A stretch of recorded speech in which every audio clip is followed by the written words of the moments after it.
minutos aqui nos altos da Estância Grande, programa Debates e Opiniões.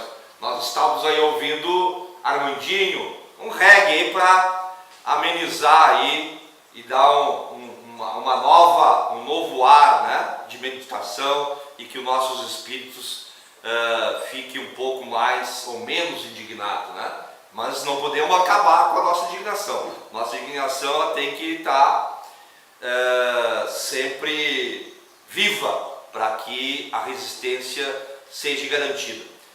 No dia 16, tivemos uma audiência pública chamada aqui na cidade de Viamão pela Associação dos Professores de Viamão, que falou sobre a escola sem partido, né? Amordaças nas escolas. E essa história da escola sem partido, ela é uma política ideológica promovida pelos partidos golpistas que se apossaram. Os golpistas se apossaram por duas vias, né? E a fragilidade cultural de um povo e a fragilidade política desse povo também propicia o ingresso e o crescimento da ideologia fascista e da ideologia capitalista dominante, porque a população não consegue perceber a diferença que tem entre uma ideologia e outra, entre um partido e outro, né? Porque é muito frágil essa ideologia na construção política partidária brasileira e não tem uma definição cristalina, óbvia, para que as pessoas percebam isso. E no Brasil acontece as duas coisas ao mesmo tempo. A nível nacional há o golpe, né? Um golpe traidor, um golpe sacana, imoral, e que é legalizado a cada dia. Primeiro, pela manipulação midiática, Rede Globo.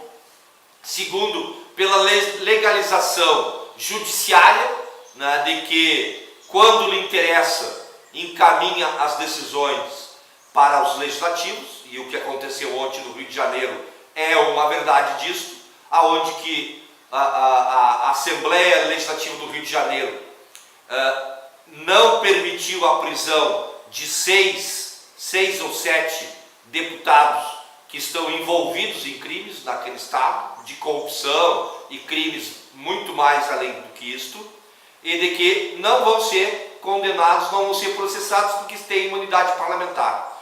Mas, de um outro lado, essa mesma justiça legaliza, né? Legaliza o golpe e permite com que esses processados, esses legisladores que são processados, que estão sendo investigados, continuem legislando.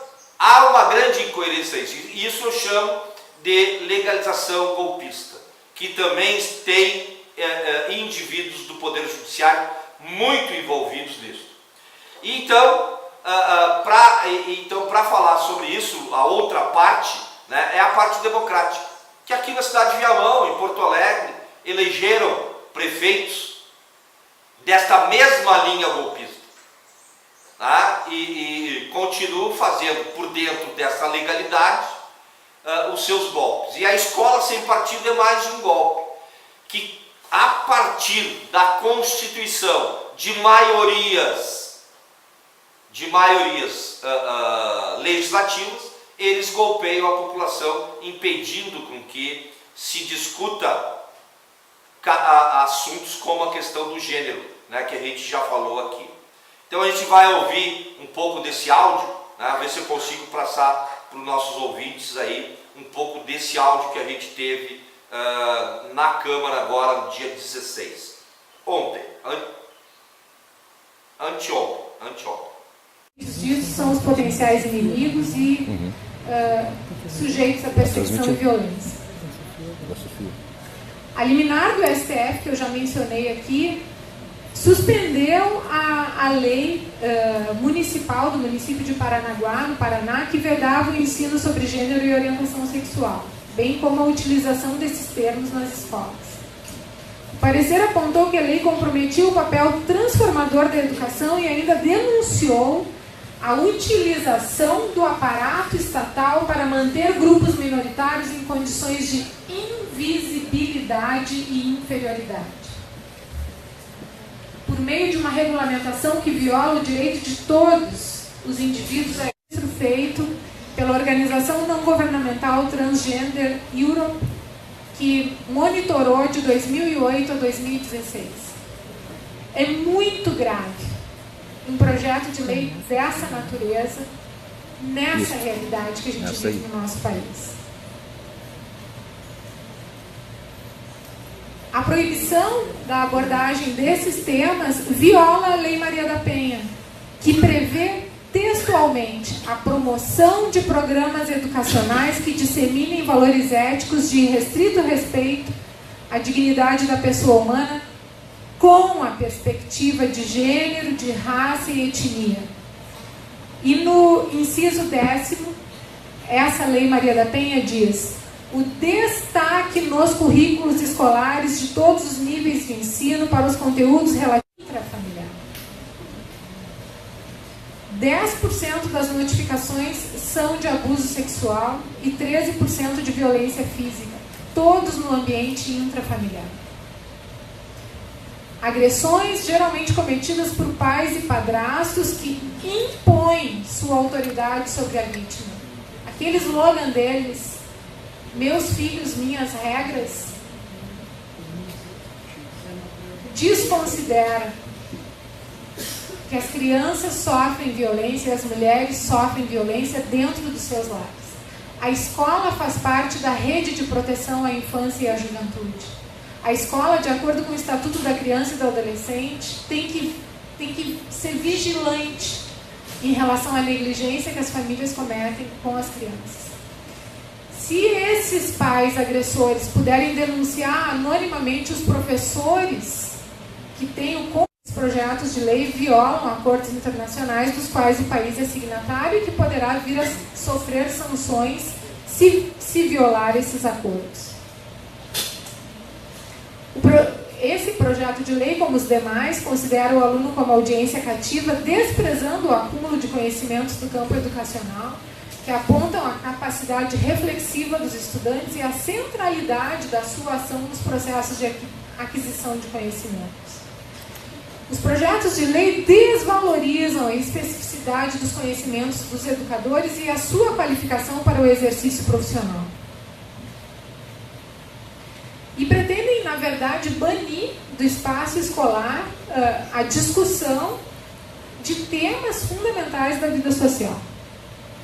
E isso é apontado justamente pelo Supremo Tribunal Federal quando suspende a vigência da Lei Alagoana, justamente ideologias que impregnam as informações que circulam na sociedade e que também circulam na escola.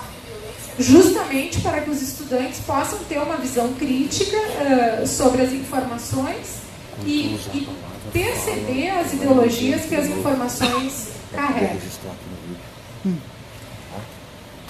E mais, esse parecer do Supremo Tribunal Federal mostra que há uma vedação genérica, o que eles designam como doutrinação ideológica ou posições político-partidárias, sem uma definição clara. Essa vagueza numa legislação, ela possibilita a perseguição de indivíduos e de grupos de forma seletiva. Não se pode ter uma lei que faz uma proibição genérica, que qualquer coisa pode ser interpretada, qualquer prática, qualquer discurso pode ser interpretado como doutrinário ou partidário. Obrigada, doutora. Bela explanação sobre o tema. Lembrando que o nosso encontro aqui, a nossa audiência pública, ela se refere à questão da não à volta da censura nas escolas. Não a lei da mordaça. Nós queremos liberdade para poder ensinar e transmitir o conhecimento e transformar os nossos alunos um pouco de cidadãos brasileiros. Tá? Já de antemão, de pedir para a professora, a doutora Russell, se ela, no final, ela possa nos passar esse belo trabalho que ela fez, esse compilado, para que a gente possa estar distribuindo aí, compartilhando.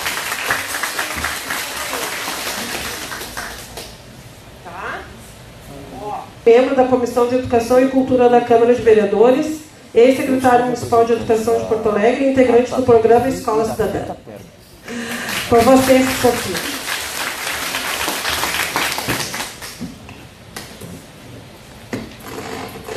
Boa noite. Muito obrigada pelo convite e parabéns à Associação dos Professores, Adriane Gilney, pessoa de vocês cumprimentar as professoras, colegas, professores de Viamão, estaduais e municipais. E dizer que eu fico muito orgulhosa. Eu prometo que eu não tenho tantas folhas que nem a Rússia, mas eu tenho que fazer o debate com vocês. Queria cumprimentar os demais, Guto, não é, vereador, o Serginho, é o presidente, o RIT, nosso ex-vereador, ex-prefeito, e tantas outras pessoas aqui queridas, já minhas queridas, conhecidas, representativas, né, da luta. Eu pensei em trazer para vocês um pouco mais, conversar um pouco mais sobre o que eles querem desmontar. Eu sabia que a Rússia já ia destrinchar bastante bem, né, o que é o conteúdo e a fala de todos vocês. Cumprimento toda a mesa, o restante não se sintam desprestigiados. Mas assim, tentando que a gente perceba que essa união nefasta dos golpistas, que são representantes de um projeto, na verdade, dão uma sustentação popular ao projeto das elites econômicas desse país, que não teria essa sustentação popular, né? Eu duvido que um povo votaria num projeto de Estado mínimo, de um Estado que se reduz e não garante os direitos, de um Estado que opera para entregar riquezas, patrimônio público, privatizações. Nós sabemos que isso não passa pelo voto popular. Aliás, foi rejeitado nas urnas. Ele foi defendido e rejeitado. É um projeto que atinge aposentadorias, um projeto que atinge os direitos dos trabalhadores, quem vive do trabalho. Não tem como se sustentar, claro, que ele tem uma sustentação importante através da mídia, que é esse. E já toda a discussão que nós fazemos da discussão de gênero das mulheres, e o último ataque dessa semana todos nós acompanhamos, né? A questão da proibição do aborto, inclusive do aborto legal, passar por 18 votos a 1, uma comissão especial, ser um enxerto num outro projeto de lei. Quer dizer, nem o aborto do estupro se progredir esta votação que houve, vai ser possível ser feito. Então, esse ataque aos direitos da mulher, a libertação das mulheres e a equidade de gênero, que fica claro lá na votação dos planos de educação, em 14, mas que fica explícito nos retrocessos que tentam impedir a liberdade das mulheres sobre o seu corpo. O Eduardo Cunha, vocês lembram, inclusive profilaxia, inclusive para prevenir a proibição da pílula do dia seguinte, criminalização do trabalho, esta reforma trabalhista. Quer dizer, o trabalho, como a mulher sempre viveu, o trabalho intermitente, que ela está na terceirização, o trabalho invisível, o trabalho não remunerado, que é o trabalho doméstico, né? E o trabalho desvalorizado, menos remunerado, está se transportando para todo o trabalho e para todos os trabalhadores. Então, percebam a relação de uma coisa com a outra. No parlamento, em especial, o crescimento que nós já vimos observando da representação através da bancada da Bíblia, dos fundamentalismos religiosos, das várias religiões, nós não vamos aqui criminalizar uma, né? Os fundamentalismos, 10% só de aprovação, consegue aprovar tudo no Congresso Nacional, consegue continuar no poder, não ser apeado. Claro, isso e mais algumas coisas mais, como os parlamentares, como uma série de produções. Então não é pequeno, gente, não são iniciativas isoladas de um vereador lá de Viamão que achou bacana, ou de um vereador daqui de Viamão, lá de Porto Alegre, né? Isso compõe um pensamento conservador que ganhou espaço nesse movimento de golpe, mas com força, uma força que nós nunca tínhamos visto. Mas o que eles querem? Então eu queria trazer essa questão mais geral para a gente pensar, dialogar sobre que combate que temos que fazer, não é um combate isolado, né? Combate que a turma da cultura está fazendo, que a turma da educação está fazendo, porque é fundamental vão comprometer a um projeto com a sustentação difícil de um projeto como esse. Acho que o Anderson lembrou bem que esse momento da ocupação das escolas é um momento assustador, vários momentos. Eu chamaria a atenção de 2013, que a direita tentou mandar, conduzir aquele movimento poderoso que foi para as ruas em 2013, lembram disso?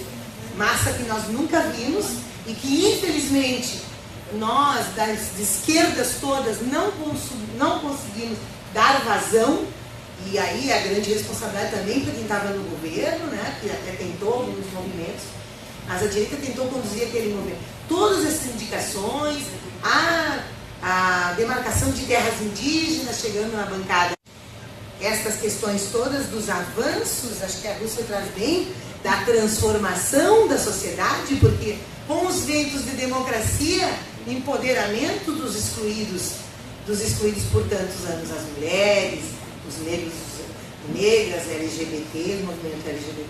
E na educação? O que é que na educação estão tentando desconstruir? Quem é que não lembra das passeatas do Coxinha, das faixas do Chega de Paulo Freire? Né? Que nós achamos aquilo quase que uma piada, né? Basta de Paulo Freire, e agora um movimento para tirar Paulo Freire de patrono da educação brasileira. Então, toda a construção, isso não é, né, a dia do oprimido, né, a dar voz, dar fala ao oprimido para que ele perceba os grilhões da sua opressão. E Paulo Freire vem e diz, a educação ela não é neutra, ela reproduz uma sociedade desigual, enquanto ela for, os professores forem ingênuos, enquanto os professores na educação se repetir as ideias prontas, nós estamos reproduzindo a opressão, o opressor e os opressores, mantendo no mesmo lugar e naturalizando a opressão.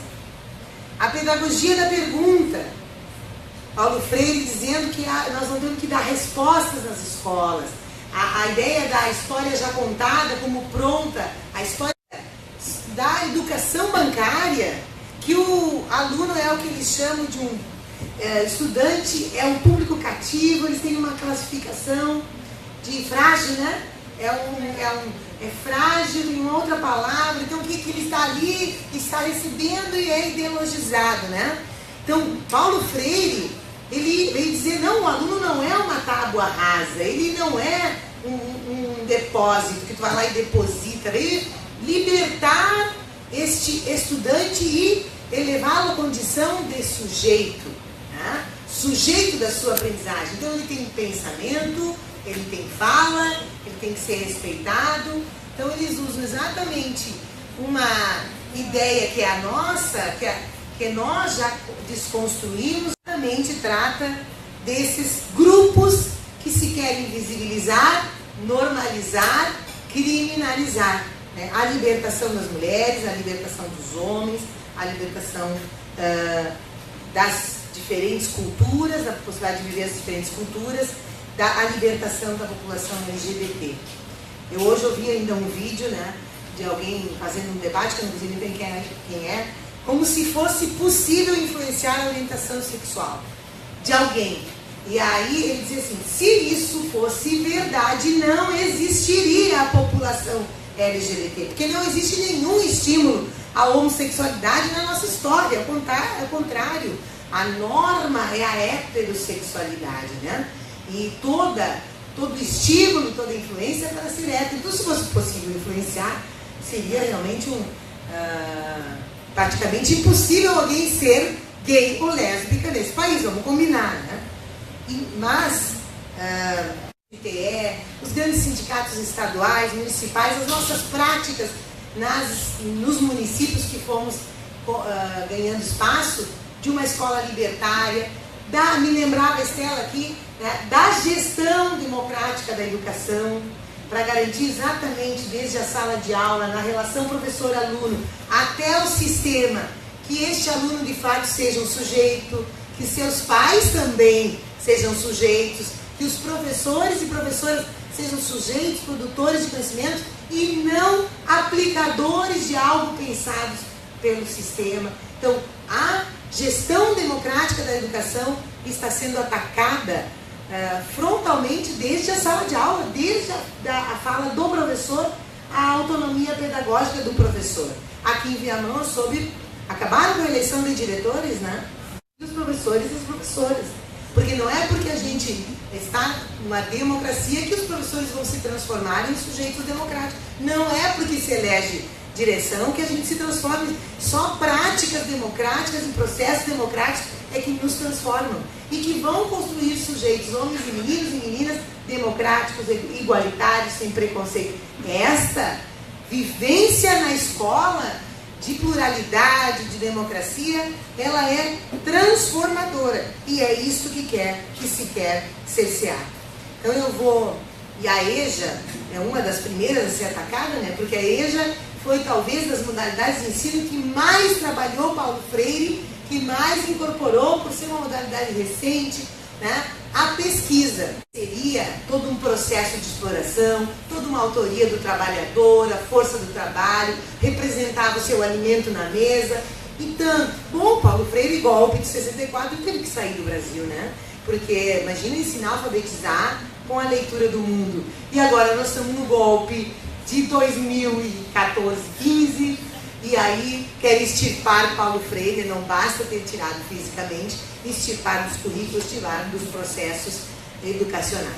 Então, percebam como é grave esse momento, extremamente grave, e eu quero dizer que movimentos como esse, assembleias populares, conscientização, reflexão, são fundamentais para nós conseguirmos, juntando todos esses movimentos de resistência, Anderson, criar um movimento nacional de não calar o povo brasileiro. Então, este projeto sustenta o quase insustentável Temer que todo mundo quer ver de fora.